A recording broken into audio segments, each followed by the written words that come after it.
أعوذ بالله من الشيطان الرجيم بسم الله الرحمن الرحيم ثم إنكم أيها الضالون المكذبون لآكلون من شجر من زقوم فمالئون منها البطون فشاربون عليه من الحميم فشاربون شرب الهيم هذا نزلهم يوم الدين صدق اللہ العظیم۔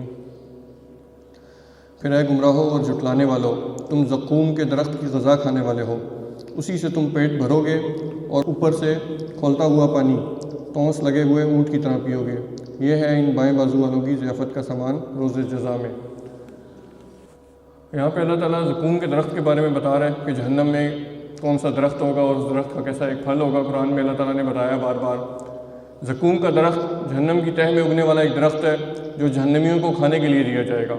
ان آیات میں اللہ تعالیٰ یہی بات بتا رہا ہے، اور قرآن میں مختلف جگہ پہ اللہ تعالیٰ نے یہ بات بتائی ہے کہ زقوم کا درخت اور اس کا جو پھل ہوگا، اس کے پھل اللہ تعالیٰ فرماتا ہے کہ شیاطین کے سروں جیسے ہیں، اور وہ جہنمیوں کو کھانے کے لیے دیے جائیں گے۔ اور جب ان کو اس کے بعد پیاس لگے گی یا پینا چاہیں گے کچھ پانی، تو ان کو کھولتا ہوا پانی پینے کے لیے دیا جائے گا، اور وہ ایسے پئیں گے جیسے پیاسا اونٹ پانی پیتا ہے۔ تو زقوم کا درخت جب اللہ تعالیٰ نے قرآن میں بتایا، آیات نازل کی کہ جہنم کی تہہ سے اگتا ہے زقوم کا درخت، تو کافروں نے مذاق اڑایا، اللہ کے نبی صلی اللہ علیہ وسلم کا مذاق اڑایا، اور اس چیز کا مذاق اڑایا کہ یہ کیسا درخت ہے، آگ میں کون سا درخت اگ سکتا ہے؟ ایک طرف کہتے ہو کہ جہنم آگ ہے، جہنم میں آگ ہے، اور جہنم کی آگ میں وہ درخت اگے گا۔ تو اللہ تعالیٰ نے اس کا جواب دیا۔ اللہ تعالیٰ نے فرمایا کہ وہ درخت ہے ہی ایسا کہ جو آگ کے اندر اگنے والا ہے، زقوم کا درخت، اور اس کے جو پھل ہیں اللہ تعالیٰ نے فرمایا وہ شیاطین کے سروں جیسے پھل ہیں۔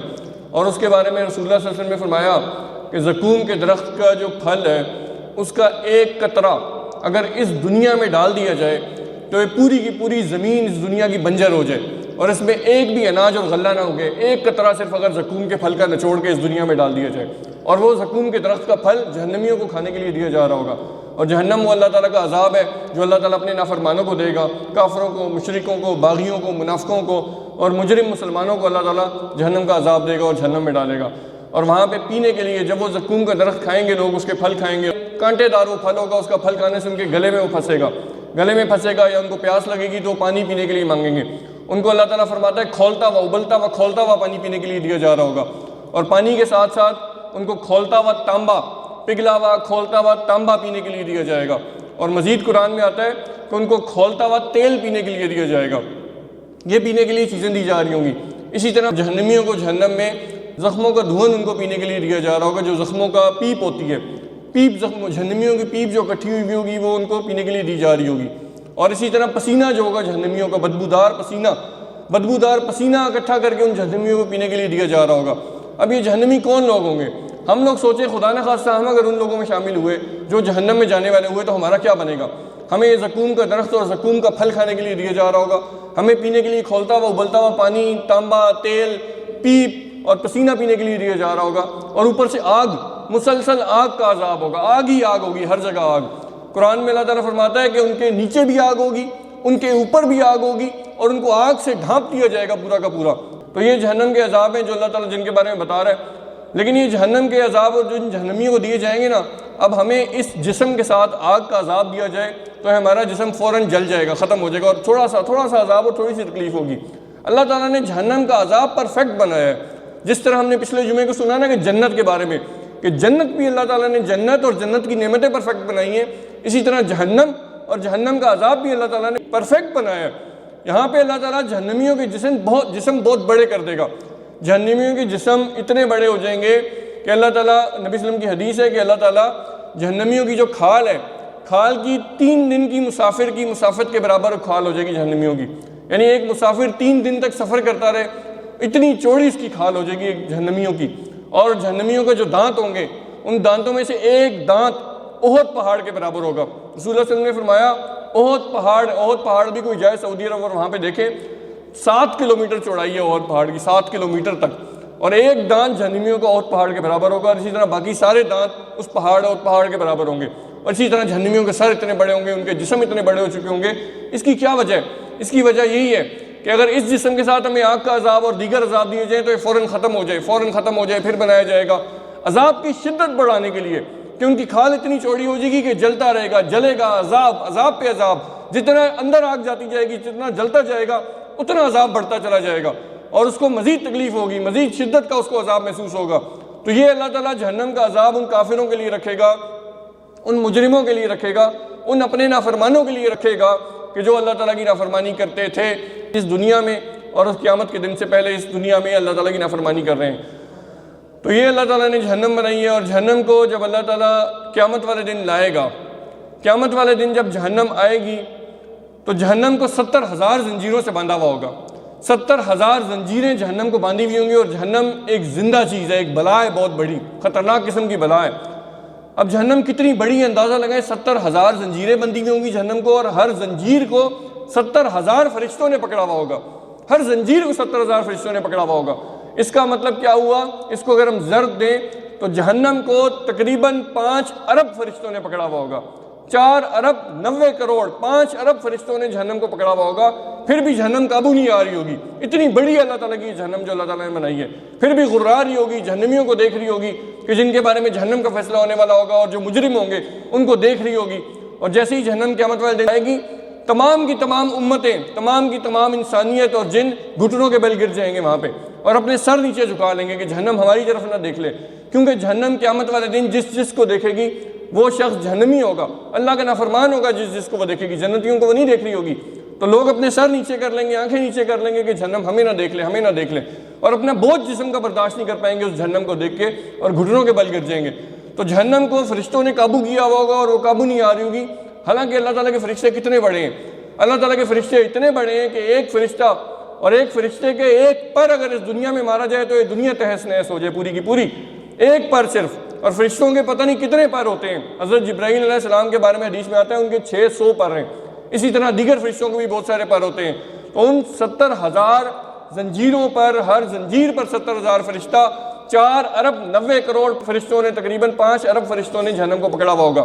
اور پھر قیامت والے دن اللہ تعالیٰ حکم دے گا حضرت آدم علیہ السلام کو، اللہ تعالیٰ حضرت آدم علیہ السلام کو فرمائے گا، اے آدم اپنی ذریت میں سے جہنم کا حصہ اور جنت کا حصہ الگ الگ کر لو۔ حضرت آدم علیہ السلام پوچھیں گے، یا اللہ تمام حمد و تعریف آپ کے لیے، آپ ہی حکم فرمائیں، آپ ہی بتائیں کتنا، جنت کا کتنا اور جہنم کا کتنا؟ اللہ تعالیٰ فرمائیں گے کہ ہر 1000 میں سے 999 جہنم کے لیے اور 1 جنت کے لیے، ہر 1000 میں سے 1 جنت کے لیے اور 999 جہنم کے لیے۔ رسول اللہ صلی اللہ علیہ وسلم نے فرمایا کہ یہ وہ وقت ہوگا جو بچوں کو بھی بوڑھا کر دے گا۔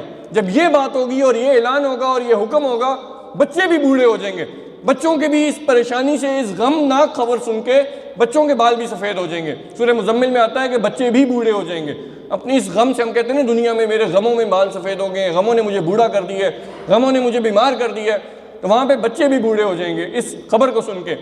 تو صحابہ پریشان ہو گئے، جب نبی صلی اللہ علیہ وسلم نے بتایا اور فرمایا، صحابہ پریشان ہو گئے۔ صحابہ نے کہا، یا رسول اللہ ہم پھر کیسے بچیں گے؟ جب ہر 1000 میں سے صرف 1 جنت میں جا رہا ہوگا، ہم کیسے بچیں گے پھر؟ تو نبی صلی اللہ علیہ وسلم نے فرمایا کہ خوشخبری ہو تمہارے لیے کہ ان 999 میں سے اکثریت یاجوج ماجوج کی ہوگی، اکثریت ان میں سے یاجوج ماجوج کی ہوگی۔ لیکن پھر بھی ہم سوچیں کہ کیا وہ جو 1 ہوگا ہر 1000 میں سے، اس 1 میں ہم ہو سکتے ہیں؟ ہم اس میں ہوں گے کہ نہیں ہوں گے؟ آج ہی ہمیں پتہ چل سکتا ہے اپنے اعمال دیکھ کے۔ آج اگر ہم اعمال اللہ تعالیٰ کی فرما برداری کے اندر کر رہے ہیں، رہ کے اللہ تعالیٰ کی فرما برداری والے کر رہے ہیں یا نہیں کر رہے، اللہ کی نافرمانی والے کر رہے ہیں، ہمیں آج پتہ چل جائے گا کہ ہم ان 1 جنتیوں میں سے ہیں یا ہم جہنمیوں میں سے ہیں، ہم کون سے اعمال کر رہے ہیں۔ تو اسی طرح اللہ تعالیٰ نے جہنم میں جو عذاب رکھے ہیں، جہنم میں سانپ ہوں گے، بچھو ہوں گے، اور جہنم کے سانپوں کے بارے میں رسول اللہ صلی اللہ علیہ وسلم نے فرمایا کہ جہنم کے سانپوں میں سے ایک سانپ اگر اس دنیا میں آ کے اپنا سانس نکال دے یا ایک بار پھنکار دے تو اس دنیا کی تمام مخلوقات مر جائیں۔ ایک بار سانس لینے سے، ایک بار پھنکارنے سے اس دنیا کی تمام مخلوقات انسانوں سمیت مر جائیں ساری کی ساری، اتنے زہریلے وہ سانپ ہے جہنم کے سانپ۔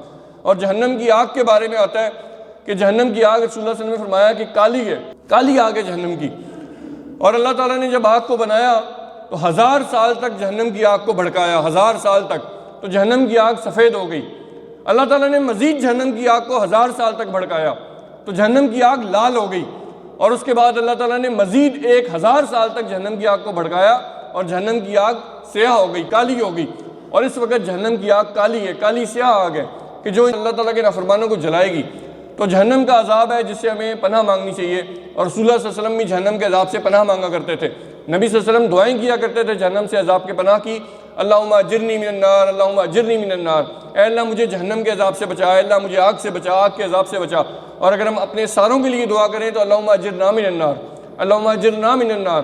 اسی طرح رسول اللہ صلی اللہ علیہ وسلم 4 چیزوں سے پناہ مانگا کرتے تھے، اور نبی صلی اللہ علیہ وسلم نے حکم دیا اپنی امت کو، ہم سب کو حکم دیا نبی صلی اللہ علیہ وسلم نے، صحیح بخاری میں بھی حدیث موجود ہے، صحیح مسلم میں بھی موجود ہے کہ ان 4 چیزوں سے پناہ مانگا کرو، اور نماز میں سلام پھیرنے سے پہلے یہ دعا مانگا کرو، دعا پڑھا کرو، اللہم انی اعوذ بک من عذاب جہنم ومن عذاب القبر ومن فتنۃ المحیا والممات ومن شر فتنۃ المسیح الدجال۔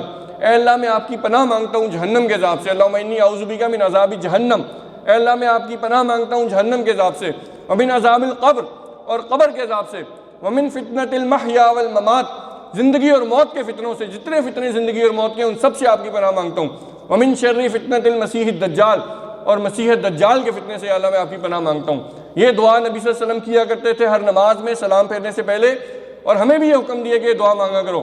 اور حضرت عائشہ رضی اللہ عنہا فرماتی ہیں کہ میں نے کوئی نماز ایسی نبی صلی اللہ علیہ وسلم کی، جب بھی میں نے نبی صلی اللہ علیہ وسلم کو دیکھا نماز پڑھتے ہوئے، کوئی ایک نماز بھی نہیں دیکھی کہ جس میں نبی صلی اللہ علیہ وسلم نے یہ دعا نہ مانگی ہو۔ نبی صلی اللہ علیہ وسلم ہر نماز میں لازمی یہ دعا مانگا کرتے تھے، اور اس کی اہمیت کا آپ اندازہ لگائیں صحابہ کی نظر میں، تابعین کی نظر میں اس دعا کی اہمیت کا، کہ ایک تابعی تھے حضرت طاؤس بن کیسان رحمۃ اللہ علیہ، انہوں نے دیکھا کہ ان کا بیٹا نماز پڑھ رہا ہے، انہوں نے جب بیٹے نے سلام پھیرا، انہوں نے بیٹے سے پوچھا کہ تم نے نماز پڑھی ہے، تم نے یہ دعا مانگی ہے، یہ جو بھی دعا بتائی نا، اللہم انی اعوذ بک من عذاب جہنم ومن عذاب القبر ومن فتنۃ المحیا والممات ومن شر فتنۃ المسیح الدجال۔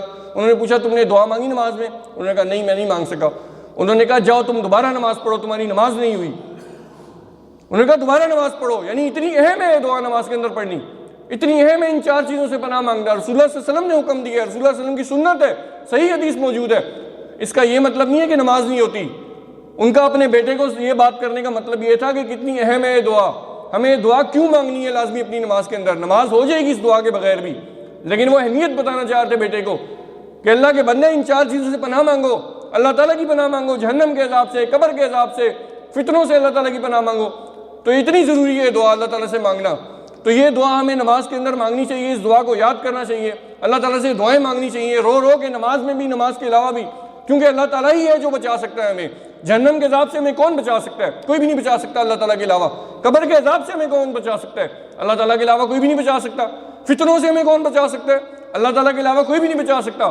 اللہ تعالیٰ ہی ہے جو فتنوں سے مومنین کو ثبات عطا کرے گا، مضبوطی عطا کرے گا، دجال کے فتنے سے، قبر میں جو سختیاں آئیں گی ان سے، تو اللہ تعالیٰ سے دعائیں مانگنا۔ اسی طرح جہنم کے اندر ایک عذاب ہوگا، اور وہ عذاب ہوگا، رسول اللہ صلی اللہ علیہ وسلم نے فرمایا کہ ایک لوہے کا گرز ہوگا، لوہے کا گرز یا لوہے کا ہتھوڑا۔ رسول اللہ صلی اللہ علیہ وسلم نے فرمایا کہ وہ ایسا گرز ہے یا ایسا ہتھوڑا ہے کہ حضرت آدم علیہ السلام سے لے کر، پہلے انسان سے لے کر قیامت تک آنے والے تمام انسان ایک جگہ اکٹھے ہو جائیں، اور پہلے جن سے لے کر آخری جن تک تمام جنات ایک جگہ اکٹھے ہو جائیں، تمام انسان اور تمام جنات ایک جگہ اکٹھے ہو کے اس ہتھوڑے یا اس گرز کو ہلانا چاہیں، صرف ہلانا چاہیں تو وہ نہیں ہلا سکتے، اتنا بھاری وہ گرز ہے۔ لیکن رسول اللہ صلی اللہ علیہ وسلم نے فرمایا کہ ایک فرشتے نے اس گرز کو اٹھایا ہوا ہوگا، اور وہ جہنم میں اس شخص پر مقرر کر دیا جائے گا جو دنیا میں قرآن کو نہیں پڑھتا تھا سمجھ کے، جو سمجھ کے قرآن پاک دنیا میں نہیں پڑھتا تھا، اس کے سر پہ وہ گرز مارا جا رہا ہوگا، اور وہ جب گرز اس جہنمی کے اس انسان کے سر پہ مارا جائے گا تو اس کا سر ریزہ ریزہ ہو جائے گا، چیخے گا اونچا سا، بہت اونچی دردناک چیخ مارے گا، اور سر ریزہ ریزہ ہو جائے گا، اور اس کا سر دوبارہ بنایا جائے گا، پھر سر ریزہ ریزہ ہوگا، پھر دوبارہ بنایا جائے گا، اور یہ عذاب قبر سے شروع ہو جائے گا، جہنم میں نہیں، قبر سے یہ عذاب شروع ہو جائے گا۔ جیسے ہی بندہ مرتا ہے قبر میں جاتا ہے، وہاں سے یہ عذاب شروع ہو جاتا ہے۔ قبر میں جب 4 سوال ہوتے ہیں نا، من ربک، ما دینک، من نبیک، تو چوتھا سوال یہ ہوتا ہے کہ تجھے یہ باتیں کیسے پتہ چلیں؟ جو نیک شخص ہوتا ہے، مومن شخص ہوتا ہے، وہ کہتا ہے میں نے اللہ تعالیٰ کی کتاب کو پڑھا تھا، مجھے اس سے پتہ چلا کہ اللہ ہمارا رب ہے، اسلام ہمارا دین ہے، رسول اللہ صلی اللہ علیہ وسلم ہمارے نبی ہیں۔ وہ کہیں گے بالکل ٹھیک کہا، تو نیک شخص ہے۔ لیکن جو گناہ گار شخص ہوگا، اللہ کا نافرمان شخص ہوگا، اس سے جب پوچھا جائے گا، یہ 3 سوال پوچھے جائیں گے اور وہ نہیں بتا سکے گا، وہ آگے سے کہے گا لا ادری لا ادری، مجھے نہیں پتا، مجھے نہیں پتا۔ چوتھا سوال ہوگا اس سے، تجھے یہ سب کچھ کیوں نہیں پتا؟ وہ کہے گا میں نے اللہ تعالیٰ کی کتاب کو سمجھ کے نہیں پڑھا، بس ادھر ادھر سے جو میں سنتا تھا باتیں وہی سن کے اسی پہ عمل کرنا شروع کر دیتا تھا، اللہ تعالیٰ کی کتاب کو میں نے سمجھ کے نہیں پڑھا، اس کے مطابق میں نے عمل نہیں کرنا شروع کیا، مجھے اس لیے نہیں پتا۔ تو وہاں پہ پھر وہ فرشتہ مقرر کر دیا جائے گا اس گرز کے ساتھ جو اس کے سر پہ گرز مارے گا قبر کے اندر، اور وہ اتنی دردناک چیخ مارتا ہے، آج بھی قبر کے اندر بہت سے انسانوں کو یہ عذاب ہو رہا ہوگا، جو اللہ تعالیٰ کے نافرمان اور گنہگار انسان تھے، آج بھی یہ عذاب ہو رہا ہوگا۔ اور رسول اللہ صلی اللہ علیہ وسلم نے فرمایا کہ جب فرشتہ اس کے سر پہ وہ گرز مارتا ہے تو وہ ایسی دردناک چیخ مارتا ہے کہ انسانوں اور جنوں کے علاوہ اس دنیا کی، اس زمین کی تمام مخلوقات اس چیخ کو سنتی ہیں اور آسمانوں تک وہ چیخ جاتی ہے، اور پھر اس کا سر ریزہ ریزہ ہو جاتا ہے، اور یہ عذاب پھر جہنم تک جاتا ہے۔ جہنم میں بھی یہ عذاب ہو رہا ہوتا ہے، اور جہنم میں یہ عذاب دو گرز ہو جاتے ہیں، ایک ادھر سامنے سر پہ پڑ رہا ہوتا ہے، دو کانوں کے درمیان سامنے، اور ایک کن پٹی پہ مارا جا رہا ہوتا ہے کہ یہاں پہ تیری عقل جو تھی نا، جس عقل سے تو کام لیتا تھا، اس پہ کن پٹی پہ مارا جا رہا، دو گرز اس پہ مارے جا رہے ہوتے ہیں، اس کو عذاب ہو رہا ہوتا ہے۔ تو یہ وہ جہنم کا عذاب کن کو دیا جا رہا ہوگا؟ جو اللہ تعالیٰ کی کتاب کو، قرآن پاک کو سمجھ کے نہیں پڑھتے تھے۔ ہم کتنا ہم ایزی لیتے ہیں اللہ تعالیٰ کی کتاب کو، قرآن پاک کو، ہم بغیر سمجھے پڑھ رہے ہوتے ہیں، پڑھ ہی نہیں رہے ہوتے ہیں، اول تو پڑھتے ہیں تو بغیر سمجھے پڑھتے ہیں۔ قرآن پاک میں کہاں اللہ تعالیٰ نے کہا ہے کہ میری کتاب کو بغیر سمجھے پڑھو؟ جہاں اللہ تعالیٰ قرآن پاک کو پڑھنے کا کہہ رہا ہے، اللہ تعالیٰ فرماتا ہے کیا تم درس نصیحت حاصل نہیں کرتے، کیا تم ہدایت حاصل نہیں کرتے؟ ہر جگہ اللہ تعالیٰ کہہ رہا ہے کہ اس کو پڑھو اور ہدایت حاصل کرو، پڑھو اور نصیحت حاصل کرو، پڑھو اور غور و فکر کرو۔ کہیں ایک جگہ بھی اللہ تعالیٰ یہ نہیں کہہ رہا کہ اس کو پڑھو اور ثواب حاصل کرو، پڑھو اور ثواب حاصل کرو۔ ثواب تو ملے گا انشاءاللہ، ثواب تو لازمی ملے گا، لیکن اللہ تعالیٰ کیا کہہ رہا ہے قرآن پاک کے اندر کہ اس کو پڑھو اور ہدایت حاصل کرو، پڑھو اور نصیحت حاصل کرو۔ ہم گزر جاتے ہیں جہنم کی آیات کے اوپر، ہمیں کوئی اثر نہیں ہوتا، ہم جنت کی آیات پڑھتے ہیں، ہمیں کوئی اثر نہیں ہوتا، ہم وہ آیات پڑھتے ہیں کہ اللہ تعالیٰ کہہ رہے اس سے ہدایت حاصل کرو، ہم پر کوئی اثر نہیں ہوتا۔ وجہ کیا ہے؟ ہم اس کو سمجھ کے نہیں پڑھ رہے ہوتے۔ قرآن پاک کو صحابہ نے سمجھ کے پڑھا تھا تو صحابہ سپر پاور بن گئے، وہ مسلمان سپر پاور اس دنیا کی بن گئے، روم کو شکست دی، فارس کو، ایران کو شکست دی۔ اس وقت کی دو سپر پاوروں کو کیا تھا؟ وہ معزز تھے زمانے میں مسلمان ہو کر، تم خوار ہوئے تارک قرآن ہو کر، قرآن کو ترک کر کے تم خوار ہو گئے، اور وہ معزز تھے زمانے میں مسلمان ہو کر کہ انہوں نے قرآن کو سمجھ کے پڑھا اور سر تسلیم خم کیا، مسلمان ہو گئے۔ وہ مسلمان کا مطلب کیا ہے؟ اللہ تعالیٰ کے سامنے سر تسلیم خم کر دینا، اللہ تعالیٰ کی باتیں ماننا، اللہ تعالیٰ کی باتیں ماننا، احکامات ماننا، فرما برداری کرنا۔ تو جو قرآن پاک کو سمجھ کے نہیں پڑھے گا، جہنم میں جب وہ جائے گا اس کو یہ عذاب دیا جا رہا ہوگا۔ اسی طرح اللہ تعالیٰ نے جب جنت کو بنایا اور جہنم کو بنایا، اللہ تعالیٰ نے جب جنت کو بنایا تو جبرائیل علیہ السلام کو بلایا، جبرائیل ادھر آؤ، میں نے جنت بنائی ہے، جاؤ جنت کو دیکھ کے آؤ کیسی ہے۔ حضرت جبرائیل علیہ السلام گئے، جنت کو دیکھ کے واپس آئے، اللہ تعالیٰ نے پوچھا بتاؤ کیسی ہے؟ حضرت جبرائیل علیہ السلام نے فرمایا یا اللہ ایسی جگہ آپ نے بنا دی ہے کہ کوئی ایک انسان بھی اس میں جانے سے محروم نہیں رہے گا، ہر کوئی چاہے گا میں اس میں جاؤں، اور تمام ہی کی تمام اس جنت میں چلے جائیں گے۔ اتنی زبردست آپ نے چیز بنا دی، اتنی زبردست جگہ بنا دی آپ نے، اتنی نعمتیں، بہترین نعمتیں آپ نے رکھ دی ہیں۔ اللہ تعالیٰ نے پھر جنت کو مشکلات سے گھیر دیا، جنت کو جدوجہد سے گھیر دیا، جنت کو آزمائشوں سے گھیر دیا۔ پھر اللہ تعالیٰ نے فرمایا جبرائیل علیہ السلام کو جبرائیل اب جاؤ، اب دیکھ کے آؤ ادھر جنت کو۔ جبرائیل علیہ السلام گئے اور جنت کو جب دیکھ کے واپس آئے، اللہ تعالیٰ نے پوچھا بتاؤ اب کیا دیکھ کے آئے ہو؟ حضرت جبرائیل علیہ السلام نے فرمایا کہ یا اللہ آپ نے اتنی مشکلات سے، پریشانیوں سے، جدوجہد سے جنت کو گھیر دیا ہے کہ اب شاید ہی کوئی ایک شخص بھی ہو جو جنت میں جا سکے۔ یعنی جنت میں جانے کے لیے بہت کوششیں کرنی پڑتی ہیں، جدوجہد کرنی پڑتی ہے، مشکلیں، مصیبتیں برداشت کرنی پڑتی ہیں، صبر کرنا پڑتا ہے، اللہ تعالیٰ کو راضی کرنا پڑتا ہے، اللہ تعالیٰ کو راضی کرنے کے لیے اپنے جسم کو تھکانا پڑتا ہے۔ پھر اللہ تعالیٰ نے جہنم کو جب بنایا اور جبرائیل علیہ السلام کو بلایا اور کہا جاؤ جبرائیل جہنم کو دیکھ کے آؤ۔ حضرت جبرائیل علیہ السلام گئے، جہنم کو دیکھ کے واپس آئے، اللہ تعالیٰ نے پوچھا بتاؤ جبرائیل کیا دیکھ کے آئے ہو؟ حضرت جبرائیل علیہ السلام نے فرمایا یا اللہ آپ نے اتنی خوفناک، دردناک، عذاب والی جگہ بنا دی ہے کہ کوئی ایک انسان بھی اس میں نہیں جانا چاہے گا، سر دھڑ کی بازی لگا دے گا کہ وہاں سے بچ جائے اور نہیں جانا چاہے گا وہاں پہ ایک انسان بھی۔ اللہ تعالیٰ نے جہنم کو خواہشات نفس سے گھیر دیا، خواہشات سے، لذتوں سے، عیش و عشرت سے۔ اور اللہ تعالیٰ نے جبرائیل علیہ السلام کو کہا جبرائیل جاؤ اب دیکھ کے آؤ۔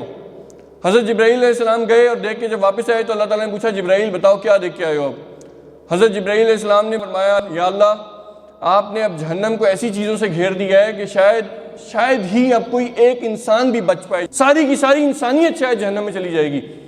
خواہشات نفس سے، لذات نفس سے، لذتوں سے، عیش و عشرت سے، مزے سے، ڈراموں، فلموں، گانوں، ان چیزوں سے گھیر دیا جہنم کو۔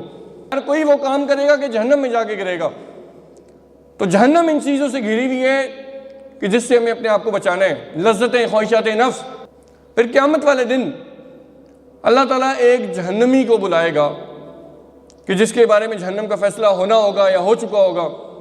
اللہ تعالیٰ فرشتوں کو حکم دے گا کہ اس کو جہنم کا ایک غوطہ لگوا کے لاؤ ذرا، جہنم کا ایک غوطہ۔ اور وہ کون شخص ہوگا؟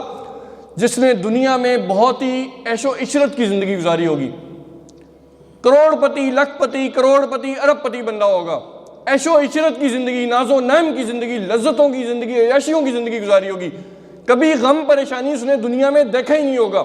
اللہ تعالیٰ فرشتوں کو کہے گا اس کو جہنم کا ایک غوطہ بس لگوا کے لاؤ۔ فرشتے اس کو لے کے جائیں گے۔ حدیث میں آتا ہے، نبی صلی اللہ علیہ وسلم نے فرمایا کہ جہنم کا ایک غوطہ لگا کے اس کو نکال لیا جائے گا، یا چند لمحوں کا ایک پھیرا لگا کے اس کو نکال لیا جائے گا۔ اللہ تعالیٰ کے پاس لایا جائے گا۔ اللہ تعالیٰ پوچھے گا بتاؤ تم نے کبھی خوشی، راحت، عیش و عشرت، لذت دیکھی ہے؟ وہ کہے گا شخص جہنمی، اے اللہ آپ کی عزت کی قسم، میں نے آج تک کبھی کوئی خوشی دیکھی نہیں زندگی میں نے آج تک کوئی لذت، عیش و عشرت، ناز و نعم دیکھا ہی نہیں زندگی میں۔ جہنم ایسی خوفناک اور دردناک جگہ ہے کہ وہ اس کو تمام اپنی عیشیوں اور عیش و عشرت بھول جائے گا، اور وہ ایک لمحہ اور ایک غوطہ اس کو ایسے لگے گا کہ ہمیشہ ہمیشہ میں مصیبتوں، پریشانیوں، غموں اور اسی دردناک عذابوں میں رہا ہوں۔ اور ہم اگر کہیں نا کہ ہم جہنم میں جا کے خیر ہے، چند لمحے گزار کے ہم واپس آ جائیں گے، مسلمان جائے گا جہنم میں، بہت سارے مسلمان جائیں گے۔ اللہ تعالیٰ نے فرمایا قرآن میں کہ میں نے جنوں اور انسانوں کی اکثریت کو جہنم کے لیے پیدا کیا ہے۔ جنوں انسانوں کی اکثریت کو اللہ تعالیٰ فرما رہا ہے قرآن میں نے جہنم کے لیے پیدا کیا ہے۔ اب ہم کہیں یہ کیا، اللہ تعالیٰ نے تو پہلے ہی فیصلہ کر دیا؟ نہیں، اللہ تعالیٰ کو اپنے علم کی بنیاد پہ پتہ تھا کہ یہ آگے جا کے کیا کیا حرکتیں کریں گے، کیا کیا میری نافرمانیاں کریں گے تو یہ جہنم کے قابل ہو جائیں گے، جہنم میں جانے والے اعمال کریں گے، اپنے خواہشات نفس کے پیچھے پڑ کے، شیاطین کے پیچھے پڑ کے اللہ کی نافرمانیاں کریں گے۔ تو وہ اکثریت جب جہنم میں اکثریت جا رہی ہوگی اور تھوڑے لوگ جنت میں جا رہے ہوں گے۔ قرآن میں اللہ تعالیٰ جہاں جہاں فرماتے ہیں نا اکثریت کا، اللہ تعالیٰ فرماتا ہے اکثریت نافرمان، اکثریت گناہ گار، اکثریت عقل نہیں رکھتے، اکثریت سوچتے نہیں ہیں، شعور نہیں رکھتے، اکثریت جہنم میں جائیں گے۔ اور تھوڑے لوگوں کا جہاں جہاں قرآن میں ذکر ہے نا، تھوڑے ہی لوگ ہیں جو سمجھدار ہیں، تھوڑے ہی لوگ ہیں جو عقل سے کام لیتے ہیں، تھوڑے ہی لوگ ہیں جو جنت میں جا رہے ہوں گے۔ تو جو اکثریت جہنم میں جا رہی ہوگی نا، اس میں سے بہت سارے مسلمان بھی جہنم میں جائیں گے، اور مسلمان اپنے حصے کا عذاب جتنا اللہ تعالیٰ نے ان کا حکم، ان کا فیصلہ کیا ہوگا، اتنا عذاب بھگت کے پھر آخرکار جنت میں جائیں گے۔ جس کے دل میں توحید ہوگی، خالص توحید ہوگی، آخرکار وہ جنت میں جائے گا۔ لیکن گناہوں کی وجہ سے، اللہ کی نافرمانیوں کی وجہ سے اگر اللہ نے اس کے حق میں جہنم کا فیصلہ کیا تو جہنم کا اتنے عرصے کا عذاب بھگت کے جائے گا، چند دنوں کا، چند مہینوں کا، چند سالوں کا، لاکھوں کروڑوں اربوں سالوں کا، اللہ بہتر جانتا ہے جتنا اللہ فیصلہ کرے گا۔ لیکن جہنم کا ہم نے سنا ہے ایک لمحے کا عذاب بھی برداشت نہیں ہو سکتا، اتنی دردناک اور خطرناک وہ جگہ ہے، اتنے زبردست اس میں عذاب ہے اللہ تعالیٰ کے۔ اللہ تعالیٰ قرآن میں فرماتا ہے نبی عبادی انی انا الغفور الرحیم وان عذابی هو العذاب العلیم، کہ میرے بندوں کو بتا دو کہ میں بہت غفور الرحیم ہوں، لیکن میرے بندوں کو یہ بھی بتا دو کہ میرا عذاب بھی بہت دردناک عذاب ہے۔ وان عذابی هو العذاب العلیم، کہ میرا عذاب بھی بہت دردناک عذاب ہے۔ تو ہمیں اس عذاب سے، اللہ تعالیٰ کے جو جہنم کا عذاب ہے اس سے اپنے آپ کو بچانے کی کوشش، فکر اور پریشانی ہونی چاہیے ہمیں کہ اس عذاب سے ہم اپنے آپ کو بچا لیں۔ اور ایک جنتی شخص کو لایا جائے گا قیامت والے دن، اس جنتی شخص کو لایا جائے گا جس کا جنت کا، جس کے بارے میں فیصلہ ہو چکا ہوگا یا ہونے والا ہوگا۔ اللہ تعالیٰ فرشتوں کو کہے گا اور اس نے دنیا میں غموں میں، پریشانیوں میں، دکھوں میں زندگی گزاری ہوگی، غربت میں، افلاس میں، پریشانیوں میں، دکھوں میں، پریشانیاں دیکھی نا پوری زندگی اس نے۔ اللہ تعالیٰ فرشتوں کو کہے گا اس کو جاؤ اور جنت کا ایک غوطہ لگوا کے باہر نکال کے لے کے آؤ، جنت کا ایک غوطہ یا ایک پھیرا لگا کے چند لمحوں کا اس کو واپس لے کے آؤ۔ وہ اس کو غوطہ لگوائیں گے یا پھیرا لگوا کے واپس اللہ تعالیٰ کے پاس لائیں گے، اور اللہ تعالیٰ ان سے پوچھے گا اس شخص سے کہ بتا تو نے کبھی غم دیکھا ہے، تو نے کبھی پریشانی اور دکھ دیکھا ہے؟ وہ کہے گا یا اللہ آپ کی عزت کی قسم میں نے کبھی کوئی غم دیکھا ہی نہیں، میں نے کبھی کوئی پریشانی، دکھ اور غم میں نے کبھی دیکھی نہیں، کبھی مصیبت کوئی ہوتی بھی کوئی چیز ہے۔ اتنی زبردست جگہ ہے جنت، وہ جنت جس کے بارے میں اللہ تعالیٰ فیصلہ فرما دے گا ان لوگوں کے لیے جو اللہ کی فرما برداری کیا کرتے تھے۔ تو ہمیں اللہ تعالیٰ کی فرما برداری کرنے کی کوشش کرنی ہے، اللہ تعالیٰ کی نافرمانی سے اپنے آپ کو بچانے کی کوشش کرنی ہے، کیونکہ جہنم میں جب وہ جائیں گے تو اللہ تعالیٰ فرماتا ہے خالدین فیہا ابدا، ہمیشہ ہمیشہ جہنم میں رہیں گے، جن کے بارے میں ہمیشہ ہمیشہ کا فیصلہ ہوگا، جو کافر ہوں گے، مشرک ہوں گے، اللہ تعالیٰ کے نافرمان ہوں گے۔ وہاں پہ قرآن میں آتا ہے کہ وہ جہنم کے جو داروغہ ہیں نا، ان کا نام ہے مالک، ان مالک کو وہ جہنمی پکاریں گے، یا مالک یا مالک یا مالک۔ رسول اللہ صلی اللہ علیہ وسلم نے فرمایا، اور قرآن میں بھی آتا ہے کہ 80 سال تک پکارتے رہیں گے، 80 سال تک مالک کو پکارتے رہیں گے، یا مالک یا مالک۔ اور 80 سال بعد وہ جہنم کا جو داروغہ ہے مالک، وہ جواب دے گا، اور 2 لفظوں کا جواب قرآن میں آتا ہے، 2 لفظوں کا جواب، انکم ماکثون، انکم ماکثون، کہ بس اب تم نے ہمیشہ ہمیشہ یہاں رہنا ہے، چپ ہو جاؤ، خاموش ہو جاؤ۔ یعنی ان کو کہہ دیا جائے گا کہ تمہارے اس بولنے کا کوئی فائدہ نہیں ہے، ہمیشہ ہمیشہ تم نے یہاں پہ رہنا ہے، انکم ماکثون۔ تو ہمیں اس جہنم سے بچنے کے لیے کوشش کرنی ہے، تگ و دو کرنی ہے، اللہ کی فرما برداری کرنی ہے، اور تھوڑے لوگوں میں شامل ہونا ہے، تھوڑے لوگوں میں۔ ہم نمازوں میں دیکھ رہے ہوتے ہیں نا، تھوڑے لوگ ہیں مسجدوں میں، زیادہ لوگ نمازیں نہیں پڑھ رہے ہوتے، اکثریت نمازیں نہیں پڑھ رہی، تھوڑے لوگ ہیں جو اچھے اخلاق سے پیش آتے ہیں، اکثریت ہے جو بد اخلاقی سے پیش آتی ہے، تھوڑے لوگ ہیں جو اللہ کی راہ میں خرچ کر رہے ہوتے ہیں، اکثریت اللہ کی راہ میں نہیں، اللہ کی نافرمانی میں خرچ کر رہی ہوتی ہے، تھوڑے لوگ ہیں جو قرآن کو سمجھ کے پڑھ رہے ہوتے ہیں، اکثریت قرآن کو سمجھ کے نہیں پڑھ رہی ہوتی۔ تو ہمیں ان لوگوں میں شامل ہونا ہے جو جنت کے لیے جدوجہد کر رہے ہیں، جنت کے لیے کوششیں کر رہے ہیں، جہنم سے بچنے کے لیے کوششیں کر رہے ہیں، جہنم سے بچنے کے لیے تگ و دو کر رہے ہیں، اللہ کی نافرمانیوں سے بچ رہے ہیں، تب جا کے ہم جہنم سے بچ سکیں گے۔ کوشش کرنی ہے اور دعائیں کرنی ہے، دونوں چیزیں، جہنم سے بچنے کی دعا، جہنم سے بچنے کی دعا ہے اللہم اجرنی من النار، اور اللہم انی اعوذ بک من عذاب جہنم، اور وہ پوری دعا جو بتائی ہے، اور کوشش کرنی ہے، دونوں چیزیں ہوں گی تب انشاءاللہ ہم جہنم کے عذاب سے بچ سکیں گے۔ اللہ تعالیٰ سے دعا ہے اللہ تعالیٰ ہمیں اپنی جہنم کے عذاب سے محفوظ فرمائے، اور اللہ تعالیٰ ہمیں عمل کرنے کی توفیق عطا فرمائے۔